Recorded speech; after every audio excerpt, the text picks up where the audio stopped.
Hello everyone and welcome back to Soul Standing. My name is Beth and today I'm going to be doing a book review for you. So stick around to see what I read.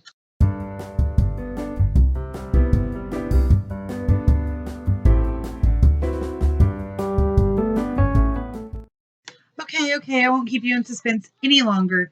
I read the short story collection St. Lucy's Home for Girls Raised by Wolves by Karen Russell.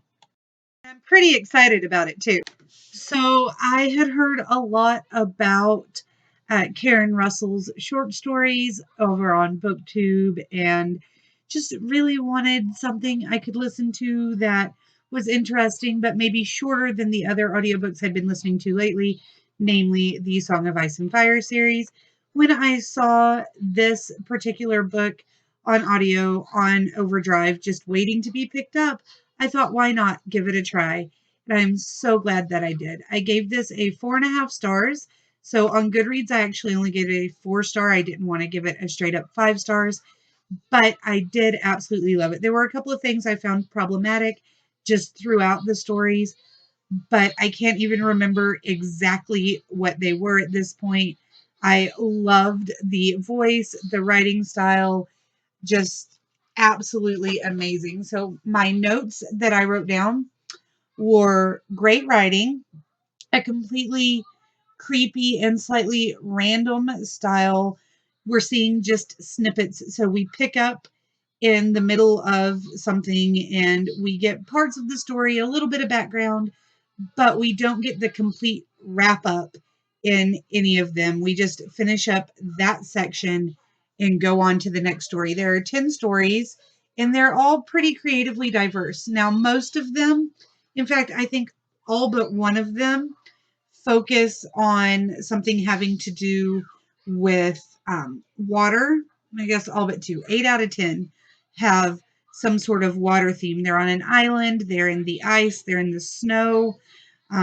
One of them has to do with girls that are werewolves. Their parents are werewolves, and so they've been raised as wolves, but when they get their human forms, they are taken to St. Lucy's Home for Girls Raised by Wolves, and they're taught to walk on two legs, to speak instead of grunt and growl, etc. And that one did not have a water theme, but it still had the forest theme.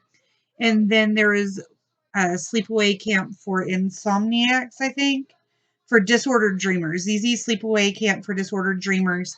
And that one had an aqueduct mentioned, but it was out in the middle of like a sleepaway camp setting in the forest.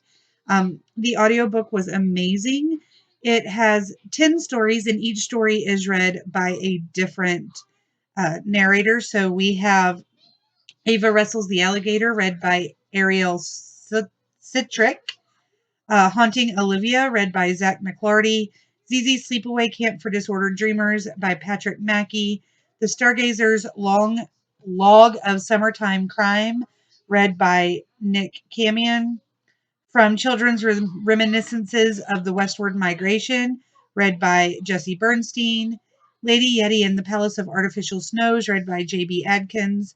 The City of Shells, read by Kathy Mazer. Out to Sea, read by Arthur Morey. Accident Brief Occurrence number 00/422, read by Kirby Hayborn. And St. Lucy's Home for Girls Raised by Wolves, read by Deirdre Lovejoy. Each of the narrators brought something special to their story, and I think it just made it that much better that it was read by a different narrator every time instead of one narrator reading each story. Like I said, I gave it 4.5 stars. If you like creepy, semi-paranormal, slightly magical, and just definitely interesting snippets of characters' lives, then you should most definitely check out St. Lucy's Home for Girls Raised by Wolves by Karen Russell. I actually have already downloaded Swamplandia onto my Kindle because they don't have an audiobook for that available on Overdrive. And also, I believe it's called Vampires in the Lemon Grove, which is another segment of short stories. Yeah, Vampires in the Lemon Grove. So Swamplandia, I believe, is a novel, but the first story in St. Lucy's Home for Girls Raised by Wolves is about Ava, who is one of the main characters in Swamplandia. So I'm really looking forward to learning more about her and kind of what happened to her family before the short story in St. Lucy's Home. So, and I'm really looking forward to Vampires in the Lemon Grove, seeing what those short stories are like. I hope they're the same type of voice and writing style. That's all I have to say to you for now about St. Lucy's Home for Girls Raised by Wolves by Karen Russell. If you've read any of her books and want to chat about them, tell me which one you think I should read next. Tell me what you thought about this book or the other books. Just no spoilers, please, if it's about the other books. Please do not hesitate to like, comment, and click the little subscribe button. Until next time, guys, I hope that you read something good and write something even better. Have a wonderful day.